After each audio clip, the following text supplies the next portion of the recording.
अस्सलाम वालेकुम। हमारा पैगाम मोहब्बत जहाँ तक पहुँचे। मैंने मुर्शद को खुश मिजाज देखा और उनके पास जाकर बैठ गया। मैंने सवाल किया, मुर्शद, वली कैसे बन सकता है इंसान?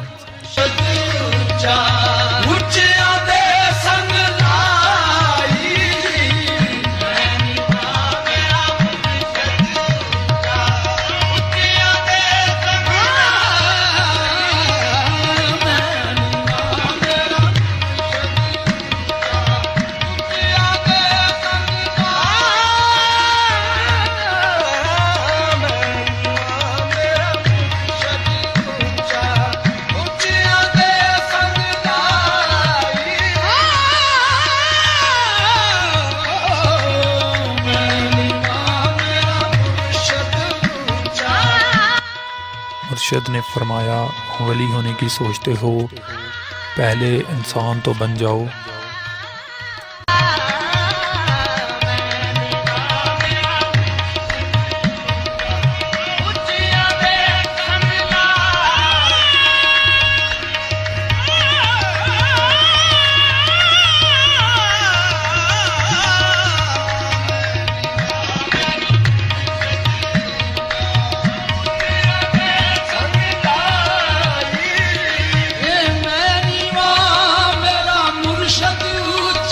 कुछ देर खामोश रहे, फिर कहा, बेटे, ध्यान हाजिर दिमाग होकर सुनो।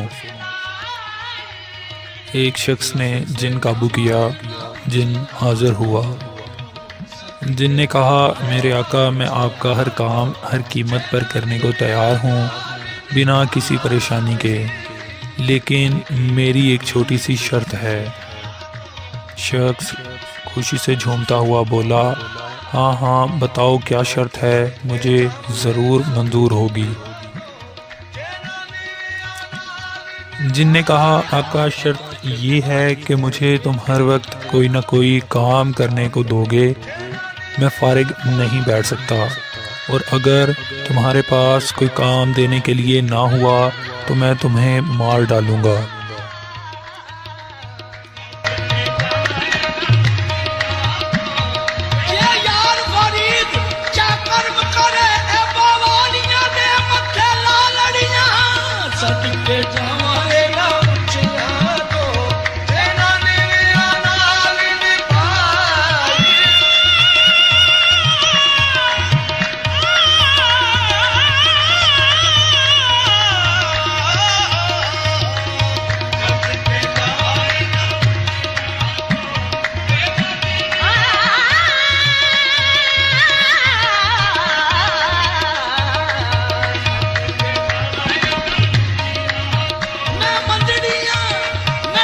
शख्स ने ये सोचते हुए शर्त कबूल कर ली कि ऐसा मुमकिन ही नहीं कि कोई काम देने के लिए ना हो, मुझे मंजूर है। उस शख्स ने जिन को हुक्म देना शुरू कर दिया। पहला हुक्म, जिन ने फौरी से पहले हुक्म की तामील कर दी। दूसरा हुक्म, जिन ने आँख झपकने से पहले वो हुक्म बजा लाया। फिर इसी तरह तीसरा, चौथा, हत्ता के हज़ारों की तादाद में हुक्म पूरे कर दिए गए। सब हो चुका, सब मसाइल हल और हर चीज़ हासिल हो गई।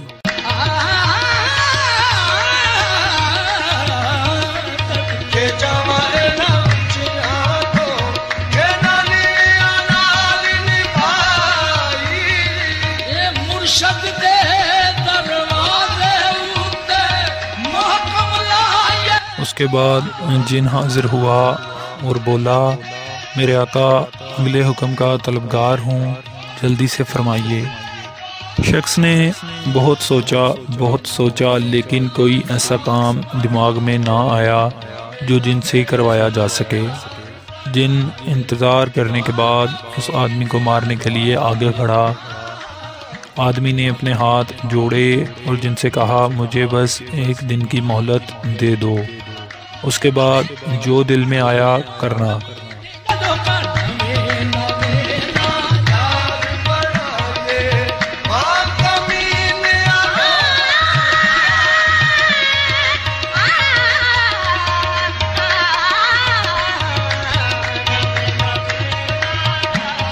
जिन ने कहा ठीक है मगर एक दिन से ज़्यादा नहीं। वो शख्स भागता हुआ एक सूफी बुजुर्ग के पास पहुंचा और फूली सांस से बोला, बाबा मेरी जान बख्शवा दीजिए इस जिन से जो मुझे मारना चाहता है। बुजुर्ग ने सारा मामला उस आदमी से सुना और बोला, उस जिन को मेरे पास बुलाओ। उस शख्स ने आंख बंद की और मुंह में कुछ पढ़ा और जिन फौरी से हाजिर हो गया। क्या हुक्म है मेरे आका? बुजुर्ग ने उस जिन के हाथ में एक बाल्टी थमा दी जिसका पैंदा ही नहीं था। दोनों तरफ से बाल्टी खुली हुई थी और हुक्म दिया, जाओ इसको मिट्टी से भर कर लाओ। जिन वो बाल्टी भरने गया और आज तक भर ही रहा है और वापस ना आया।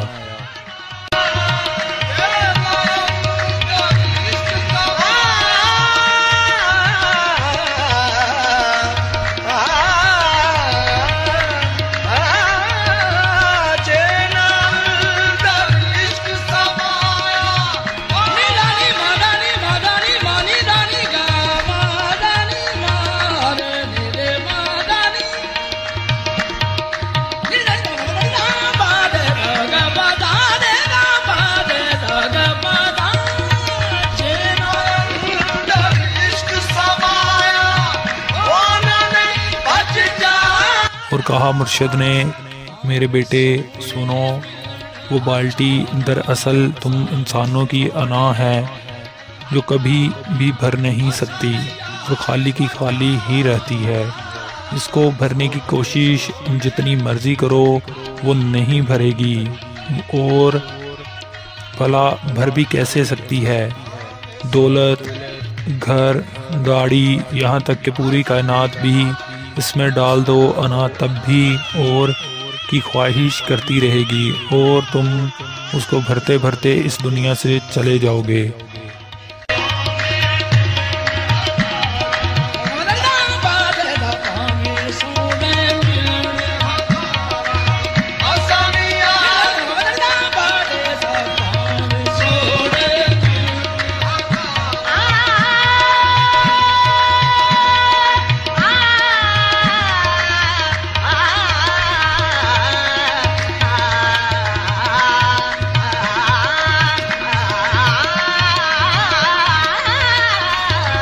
उसका हल सिर्फ और सिर्फ यही है कि उसको भरने की कोशिश ही ना करो। अना को अपने हाल पर छोड़ दो, ये खुद ही अपनी मौत में मर जाएगी। ज़हमत मत करो, बस चीज़ों को होने दो।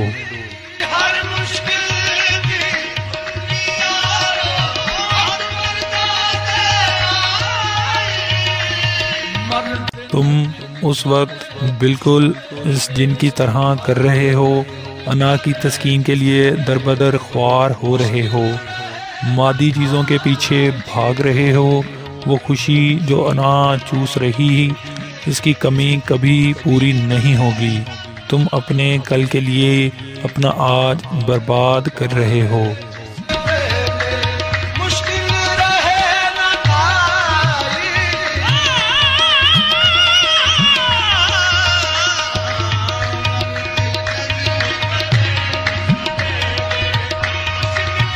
मेरे बेटे, अना हमेशा गी गा गे को सब समझती है। इसी 3 अल्फाज में खुद को ज़िंदा रखती है। ये हो जाएगा तो तुम खुश हो जाओगे, फ़लाँ चीज़ हासिल कर लोगे तो ज़िंदगी अच्छी हो जाएगी, इस ओहदे पर फायज होते ही खुश मुकद्दर बन जाएगी। और जुल्म तो ये है कि जब तुम सब कुछ हासिल भी कर लेते हो, खुश तुम तब भी नहीं होते। अना फिर कोई और टारगेट सेट कर लेती है, तुम फिर भागना शुरू कर देते हो।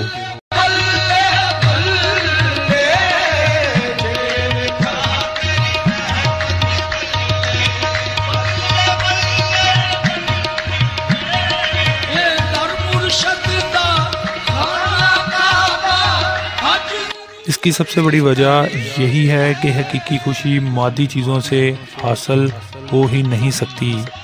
मादी चीज़ें आर्जी तो उनसे हासिल शुदा खुशियाँ भी नापायदार, ये सब एक धोखे के अलावा और कुछ भी नहीं है।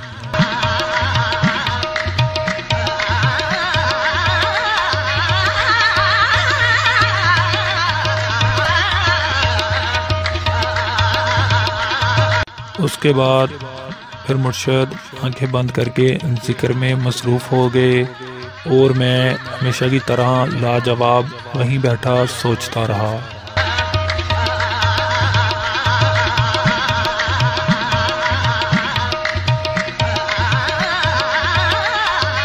हक मौजूद, सदा मौजूद, अल्लाह पाक आपका और हमारा हामी और नासिर।